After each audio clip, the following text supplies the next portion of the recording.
निराशाजनक शहर में डॉक्टर क्रिल मानवता के भीतर छिपे लालच और स्वार्थ को सजा देने के लिए पेंडोरा नामक एक घातक जैविक हथियार बनाती है। उनका उद्देश्य मानवता को उसकी गलतियों का सामना कराना है। वहीं एक युवा आदर्शवादी सेवी डॉक्टर क्रिल की योजना को रोकने की कोशिश करता है। सेवी खुद को एक गहरे नैतिक संघर्ष में पाता है। क्या वो डॉक्टर क्रिल के डिस्ट्रक्टिव गोल्स के खिलाफ लड़ेगा या एक नई दुनिया बनाने में उनकी मदद करेगा? Pinakin production presents silent killer.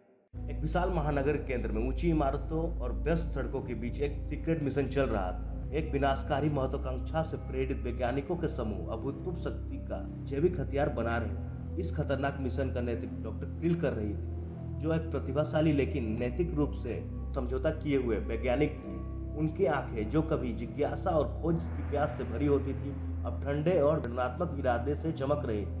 मानवता के भविष्य पर एक अज्ञात संकट मंडरा रहा था। उन्होंने सबसे घातक वायरस, बैक्टीरिया और उनकी संरचना और कार्यों पर रिसर्च किया था और काफी वर्ष बिताए थे इस रिसर्च पे।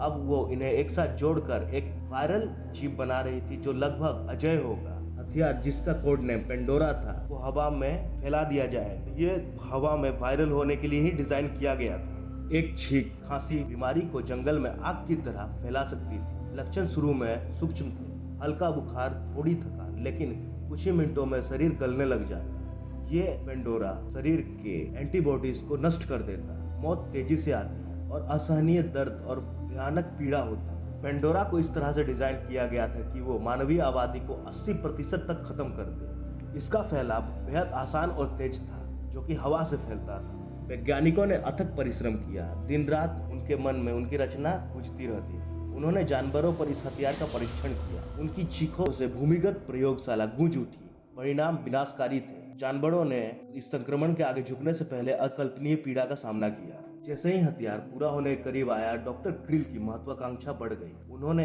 ऐसी दुनिया की कल्पना की जहां शांति, समानता, सहयोग और संतुष्टि हो। वो पेंडोरा को बेखबर जनसंख्या पर जारी करना चाहती थी, जो कि दुनिया को कुछ समझने का मौका तक नहीं दिया। लेकिन एक व्यक्ति था जो इस भयावह योजना के खिलाफ खड़ा था। सेवी, एक युवा आदर्शवादी वैज्ञानिक। उसने पेंडोरा के पीछे छिपे काले रहस्य को उजागर कर लिया था, लेकिन अब वो इस विनाशकारी योजना को रोकने की कोशिश कर रहा था। लेकिन लोगों ने उसे गंभीरता से नहीं लिया। दुनिया को सिर्फ शक्ति और धन की भूख ने अंधा कर दिया था। हर कोई लालच में फंसा हुआ था, केवल अपने फायदे और मुनाफे पर ध्यान दे रहे थे लोग। सेव के दिल में एक गहरी चिंता थी। उसने देखा कि कैसे पेंडोरा के प्रभाव को नकारने वाले, जिनकी आंखों में केवल लालच और धन की ख्वाहिश थी, सच्चाई को अनदेखा कर रहे थे। जैसे जैसे डॉक्टर क्रिल की योजना पूरी होने के करीब आ रही थी, आम लोग अपनी स्वार्थी इच्छाओं में डूबते जा रहे थे। व्यवसायी, जो केवल अपने लाभ के लिए ललायित थे, पेंडोरा को एक संभावित लाभ को लेकर चर्चा कर रहे थे, जिन्होंने इसे एक नए उत्पाद के रूप में देखा, जिसे वे बेचकर अपनी दौलत बढ़ा सकते थे। सेव ने देखा कि लोग अंधाधुंध तरीके से अपनी संपत्ति और शक्ति के लिए इस जैविक हथियार का समर्थन कर रहे थे, बिना इसके खतरनाक परिणाम के बारे में सोचे हुए।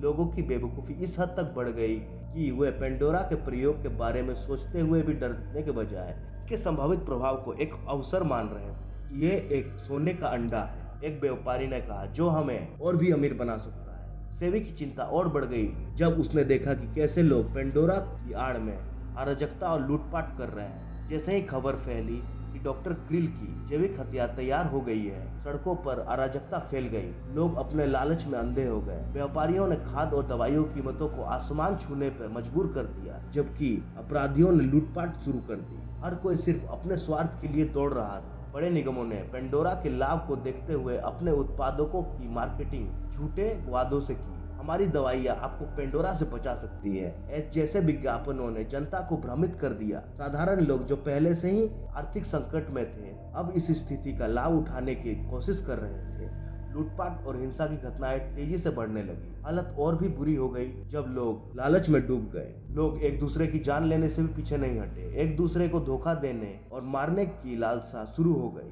जो लोग पहले एक दूसरे के मित्र थे, अब वो एक दूसरे के दुश्मन बन गए थे। कुछ ने एक दूसरे को मारकर उनके संसाधनों पर कब्जा कर लिया, जबकि कुछ ने खुद को बचाने के लिए दूसरे लोगों की हत्या करना शुरू कर दी। और हर जगह, हर कोने पे चिल्लम चिल्ली और रोने की आवाजें गूंजने लगी। सेव ने देखा कि लोग अंधाधुंध तरीके से एक दूसरे को धोखा दे रहे हैं। पेंडोरा के बारे में जो जानकारियां थी उन्हें नजरअंदाज कर दिया गया। लोग समझ रहे थे कि इस खतरनाक वायरस से निपटने के लिए एक दूसरे को धोखा देकर वे अपनी जिंदगी को बेहतर बना सकते हैं। सेब के मन में ये विचार आया कि क्या लोग इतने बेवकूफ है कि वे अपने बर्बादी तक को नहीं समझ पा रहे हैं। इस दृश्य ने सेब को और अधिक दृढ़ बना दिया। उसने फैसला किया कि उसे हर हाल में इस खतरे को रोकना होगा, चाहे इसके लिए उसे अकेले ही लड़ना पड़े। उसने अपनी योजना बनाई कि कैसे वो डॉक्टर क्रिल की प्रयोगशाला में घुसकर पेंडोरा को निष्क्रिय कर देगा। यह सोचकर कि अब समय बर्बाद करना जानलेवा साबित हो सकता है, सेब ने डॉक्टर क्रिल के गुप्त लैब में घुसने और उसे बर्बाद करने का निर्णय कर लिया। वो जानता था कि यह एक आत्मघाती मिशन हो सकता है, लेकिन उसके पास कोई और ऑप्शन नहीं था। अगर उसने कदम नहीं उठाया तो पेंडोरा दुनिया को अंधकार और विनाश में डुबा देगा। सेब ने एक जटिल योजना तैयार की। लैब की सुरक्षा सिस्टम, वैज्ञानिकों की शिफ्ट और हर एक उस बिंदु पर ध्यान दिया जहां से पेंडोरा को सक्रिय किया जा सकता था। सेब जानता था कि डॉक्टर क्रिल के पास अत्याधुनिक तकनीक और आर्म फोर्सेस है, लेकिन उसकी जिद ने उसे अनस्टॉपेबल बना दिया था। वहीं दूसरी तरफ लालच और सत्ता के मोह में फंसे लोग अभी भी अपनी दौलत बढ़ाने में लगे थे। किसी को भी इस बात की परवाह नहीं थी कि उनके नाक के नीचे क्या हो रहा है, लेकिन सेब का एकमात्र लक्ष्य था लैब में प्रवेश करके पेंडोरा के विकास को नष्ट करना और मानवता को उसके नरसंहार से बचाना जो आने वाली थी। सेब ने कड़ी निगरानी और अत्याधुनिक सुरक्षा सिस्टम को मात देते हुए आखिरकार डॉक्टर क्रिल के गुप्त लैब में घुसने का तरीका ढूंढ लिया। उसे हर कदम पर खतरे का सामना करना पड़ा, लेकिन उसकी गति और उसकी सक्रियता ने उसे बचा लिया। लैब में प्रवेश करना किसी दुश्मन के किले में घुसने जैसा था। चारों तरफ हाईटेक कैमरे, लेजर ट्रैकिंग सिस्टम और हथियार बंद गार्ड्स थे। किसी तरह सेब ने सब कुछ चुपचाप पार कर लिया। उसकी सांसें तेज चल रही थी, उसकी धड़कन इतनी तेज थी कि उसे खुद सुनाई दे रही थी। वो जानता था कि अगर उससे एक भी गलती हुई तो इसका परिणाम न केवल उसके लिए बल्कि पूरा दुनिया के लिए घातक होगा। लैब के अंदर घुसते ही उसने देखा कि वहाँ अत्याधुनिक उपकरण और खतरनाक रसायनों का भंडार था। वहाँ पेंडोरा के बारे में सबूत मौजूद थे, लेकिन तभी एक बड़ा झटका लगा। जैसे ही वो लैब को बर्बाद करने की तैयारी कर रहा था, अचानक उसके चारों ओर तेज सायरन बजने लगी। सुरक्षा प्रणाली ने उसे घुसपैठिए के रूप में पहचान लिया था और कुछ ही पलों में लैब के चारों ओर भारी कदमों की आवाज सुनाई देने लगी। उसकी धड़कन तेज हो गई और उसने भागने की कोशिश की, लेकिन दरवाजे बंद हो चुके थे। डॉक्टर क्रिल की निजी सुरक्षा गार्ड ने उसे घेर लिया। उनकी आंखों में क्रूरता और ठंड थी, जैसे कि वो सिर्फ एक बाधा हो। सेब को बिना किसी संघर्ष के पकड़ लिया गया, उसकी बाहों को पीछे मोड़ दिया गया और उसे घुटने के बल जमीन पर धकेल दिया गया। उसकी योजनाएं धराशायी होती नजर आ रही थी। कुछ ही क्षणों में डॉक्टर क्रिल खुद वहां आ पहुंची। उसकी आंखों में ज्वलंत चमक थी, जो एक अजय विजेता की होती। उसने सेब की ओर देखा और एक ठंडी मुस्कान के साथ कहा, क्या तुम्हें लगा कि तुम मुझे रोक पाओगे? इस दुनिया को बदलने का अधिकार अब सिर्फ मेरे पास है। तुम जैसे आदर्शवादी लोगों को यह समझने में गलती नहीं करनी चाहिए थी कि पेंडोरा को अब कोई नहीं रोक सकता। सेब को अपने अंदर की हताशा महसूस होने लगी, लेकिन उसने अपनी नजरें उठाकर डॉक्टर क्रिल की ओर देखा। तुम ये दुनिया बर्बाद कर दोगे, 80% लोग मर जाएंगे, क्या यही तुम्हारी जीत है?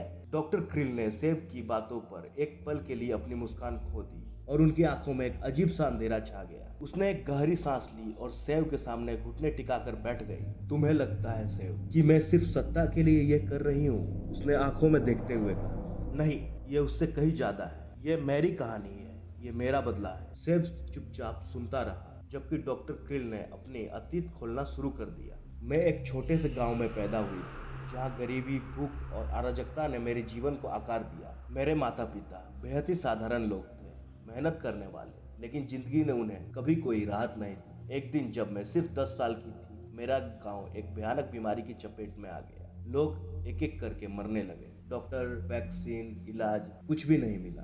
हर कोई खुद की जान को बचाने के लिए लड़ रहा था, किसी को दूसरे की परवाह तक नहीं। उसकी आवाज कठोर हो गई और आंखों में गुस्सा और दर्द चमकने लगा। लोग लालच में थे, उन्होंने बीमारी फैलने से बचाने के लिए अपने ही घरों को जलाना शुरू कर दिया। वे मरते हुए लोगों की मदद करने की जगह अपनी दौलत और संपत्ति को बचाने में लगे थे। उस दिन मैंने देखा कि इस दुनिया की असली समस्या क्या है, लालच। कोई भी व्यक्ति दूसरे के लिए कोई कुछ नहीं करता है। सेब ने उसकी आवाज में दर्द और गुस्सा महसूस किया। अब उसे समझ आने लगा कि डॉक्टर क्रिल के इरादे सिर्फ एक पागल वैज्ञानिक की महत्वाकांक्षा से ज्यादा थे। मैंने अपनी माँ को मरते हुए देखा, क्योंकि कोई उसे अस्पताल तक ले जाने के लिए तैयार हो। डॉक्टर क्रिल की आवाज में गहरी निराशा थी, जो सेब के दिल को छू गई। वो अपने दर्दनाक यादों को साझा कर रही थी, जो उसकी पहचान का हिस्सा बन गई थी। मैंने देखा कि लोग अपने खुद की जान बचाने के लिए कैसे एक दूसरे को छोड़ देते हैं। उस दिन मैंने सीखा कि सच्ची मानवता की कमी क्या होती है। उस दिन मैंने ठान लिया कि इन लालची लोगों को सजा दूंगी। मुझे पता था कि पेंडोरा उन्हें उस दर्द का एहसास कराएगा जो मैंने खुद महसूस किया। सेब ने देखा डॉक्टर क्रिल की नफरत का मूल कारण उसकी खुद की पीड़ा थी। सेब ने पूछा, क्या तुम सच में सोचती हो कि इससे सब कुछ बदलेगा? क्या तुम समझती हो कि लोग अपनी गलतियों को पहचानेंगे?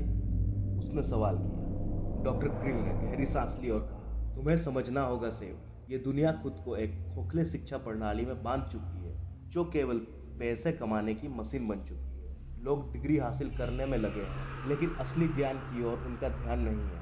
वे बस पैसा कमाने के दौड़ में शामिल हैं और इस चक्कर में अपनी मानवता को खो रहे हैं। उसने आगे कहा, तुम सोचते हो कि तुम जो कर रहे हो वो सही है।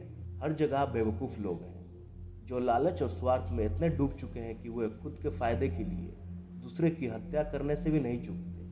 देखो लोग कितने आसानी से एक दूसरे की हत्या कर देते हैं, वो भी सिर्फ संपत्ति की सुरक्षा और संपत्ति को हड़पने के लिए। जब बीमारी ने मेरे गांव को तबाह किया तो लोगों ने एक दूसरे की हत्या कर दी ताकि बीमारी की आड़ में वो संपत्ति अर्ज कर पाए, जबकि उन लोगों को एक दूसरे की मदद करनी चाहिए थी। ये मानवता की हत्या हो चुकी थी। सेवी ने डॉक्टर क्रिल के शब्दों में छुपी हुई उनकी भावना को समझा। क्या तुम्हें लगता है कि तुम्हारी ये योजना सब कुछ बदल देगी?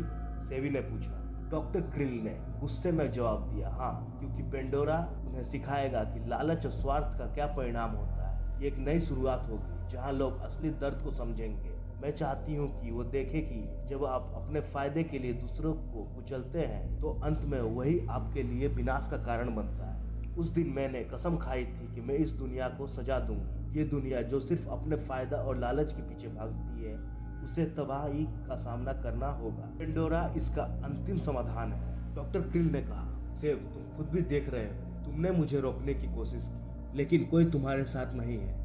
हर कोई अपनी दौलत कमाने में लगा है। किसी को फर्क नहीं पड़ता कि दुनिया खत्म हो रही है, लोग मर रहे हैं। सेव ने सोचा और कहा, डॉक्टर क्रिल की बातें सही है। जिन लोगों ने कभी उनके साथ काम किया था, जो वैज्ञानिक या अधिकारी थे, वे अब लालच और अपनी स्वार्थी महत्वाकांक्षाओं में डूबे हुए थे। किसी को इस बात की चिंता नहीं थी कि पेंडोरा से क्या असर हो सकता है।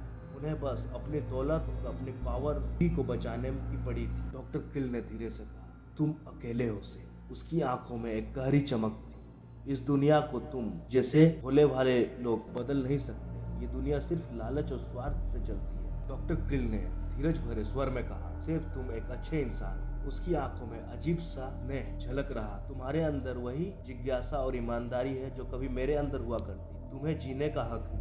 सेव हैरान होकर डॉक्टर क्रिल की तरफ देखता रहा। वो समझ नहीं पा रहा था कि ये नरमी अचानक कहाँ से आ गई। डॉक्टर क्रिल ने एक गहरी सांस ली और धीमे स्वर में कहा, पेंडोरा को फैलने से अब कोई नहीं रोक सकता, लेकिन तुम्हें मैं एक मौका दे सकती हूँ। इस दुनिया का अंत होने वाला है और मैं फिर से एक नई दुनिया की शुरुआत करने जा रही हूँ। इस नई दुनिया में जहाँ वही लोग जिएंगे जो योग्य होंगे। डॉक्टर क्रिल के होठों पर हल्की सी मुस्कान आई, और तुम इस नई दुनिया में जगह पाने लायक हो। तुम्हारा स्वागत है एक नई दुनिया में सेव। एक ऐसी दुनिया जहाँ तुम वही बनोगे जो मानव बनना चाहते थे, विज्ञान और शक्ति के शिखर पर। सेव के मन में हलचल मच गई। एक तरफ उसे डॉक्टर क्रिल की बातों में सच्चाई दिख रही थी, लेकिन दूसरी तरफ ये भी समझ आ रहा था कि वो एक डरावने खेल का हिस्सा बन रहा है। डॉक्टर क्रिल ने अपने हाथों में पेंडोरा के नियंत्रण पैनल को लिया और चेहरे पर एक ठंडी मुस्कान के साथ बोली, अब हमें इसे सक्रिय करने का समय आ गया है। ये एक नई शुरुआत है।